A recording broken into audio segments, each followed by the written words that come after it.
What's up, guys? Welcome to week number 13 of Goggins Force Training. This week here is kind of a combination of a down week of sorts and kind of a preparation week for ramping some things up moving into the future. So what you'll be seeing here is a couple days that are not necessarily in the same pattern as my training has been for the last couple months. So this first day here is just 5 sets of 3 with 3 wheels on the bar. It's about it's exactly 330 in plate weight. The goal here is still get some squatting in, but just allow the hips some time to recover. So there's no bands, no accommodating resistance, not 8 sets, just 5, followed by 6 sets of glute ham raises afterwards, which I've been doing on all of these squat days. So these felt okay. I was a little bit tired going into this workout. Didn't necessarily come into the day fully prepared or hydrated or anything like that. So weights were moving okay. They weren't necessarily anything exciting. I think part of the reason they were slow is also the day is just so anticlimactic that it was hard to kind of get my head involved in the session, since it's like, okay, well, let's hit 5 sets of nothing with nothing, and it's not going to be that hard and it's not going to take that long. So I had a hard time kind of wrapping my head around that and just kind of getting into what I was doing, and the session was just kind of a bore. So whatever, still got some work in. What was nice is, again, since I did not do the full workload of what I would have normally been doing on this day, my shoulders and everything felt really good. So going into the lighter bench session, I was able to actually play around with a couple new cues as far as my feet. As I'm sure you've noticed in weeks past or videos past, my feet are usually ducked out completely to the sides when I bench. So what that's kind of causing is, or it's at least contributing to, some of the collapsing of my arch as I am descending the bar down towards my chest. So what I was focusing on mostly with this session here was trying to bring the heels out a little bit. I know my feet are too fucked up to actually be in a normal foot position, but just trying to bring the heels out a little wider rather than just letting the toes point completely to the side did actually help to reinforce my arch quite a bit. And so I felt a pretty big improvement in the tightness and then just in the ability to maintain my arch at the bottom of the press. So that's something that I'll be playing around with over the next couple of weeks. Hopefully, as I continue to work on my ankle flexibility, I should be able to get into a better and better position on the bench press as well. So we will see what that ends up turning into, but that's something that I've kind of got my sights on for the next couple of weeks of bench training, to see if I can iron out a couple more kinks in my press. Which brings us to the deadlift day. This day here, I was slated to go up 15 pounds for my last heavy deadlift session. So I'll be working at 545 here for 2 sets of 1 to 3.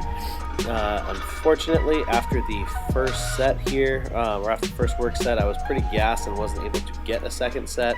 The night before this session, we had a little bit of family issues, and I ended up being awake at 4 a.m. And then getting really patchy sleep after that. So I might have gotten 3.5-ish hours of sleep the night before this. So definitely threw me off my game. I was pretty dog tired going into this session, and all of the rockstar and pre-workout that I had did not necessarily sustain me through the session. So was still happy with how this top work set ended up moving. I was trying to keep a conscious effort to keep my butt down a little bit lower on the second and third reps, to Ryan's suggestion from the last time that I pulled heavier, and it did help. The weight didn't necessarily feel like it was moving exceptionally fast, but I did feel like I was holding a good position and was able to fight through the reps without sacrificing that position there. So pretty happy with that set overall. It's been a little while since I've had that weight in my hands, and while it is far from a PR, it did move pretty well, all considering. So followed that up with these rack pulls here. I hit sets at 475, 525, 575. This is 625, and then had a top set of 675 for 3 on the rack pulls today.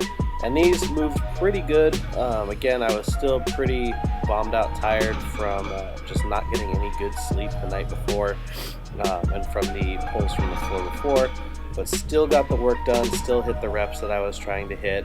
I have a suspicion that I'll be repeating this workout on the next heavier day, but whatever, just got the work in, knocked the weight down, hit my shrugs just with 405, and then did some cable stuff for the accessory work afterwards. So the day after that session, because I was going to be gone coaching over the weekend for USAPL meet, I took this bench workout, just jumped in with my team on the Friday night session and knocked out a quick and easy 5x5 with 315.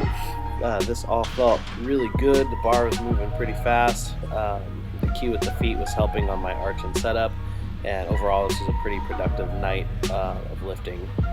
So hit that, ended up working the overhead presses up to 185 for sets of 6, and followed up with the normal tricep work and pull aparts and things like that. So pretty happy with how the weights moved here. It was funny because I realized how much I miss lifting later in the evenings. I have so much more energy since I normally am benching Saturday mornings first thing, and on a relatively empty stomach. Just being able to come in and hit this session after a full day's worth of food and water, even though I did work that day, it was just a lot nicer than having to lift in the mornings. But oh well, still got a productive session in. That's about it for this week. Things should hopefully be ramping up a little bit more next week, but I'm going to have another abbreviated weekend since we'll be traveling to Sisters, so that the other half of our team can compete in their USPA meet that weekend. So be sure to follow me on Facebook and Instagram, and check out the gym's website at savagegym.com, and I will talk to you next week.